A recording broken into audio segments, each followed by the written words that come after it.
Volgende op Skemergrond. Ek weet Kobe se betrayal was baie erg. Unforgivable. Vir iemand wat haar so baie haat, hoekom het jy nog al die foto's van haar op jou foon? Dominee, kan ons praat? Hoekom lyk jy so ernstig? Sê ek in die moeilikheid? Eintlik ja.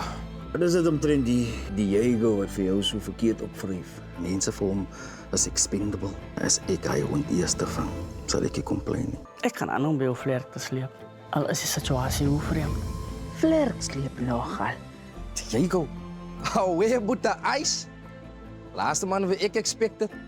En dieselfde wat jou sê, wat soek jy hier, Diego? Asseblief, Rowan, jy moet my help. Jy en Christine het saam gekonkel om die louste treiter.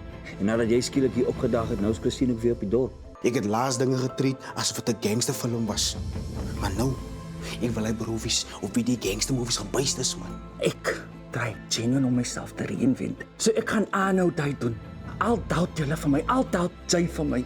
Was dit nie genoeg vir jou om my hele lewe te verwoes nie, hm? Wil jy nou vir Junior ook breek met jou insensitive vrae oor die tyd wat sy pa dood is? Wat weet jy van Pitlik af? Ek weet wat almal weet. En dit is? Rowan is worried oor jou.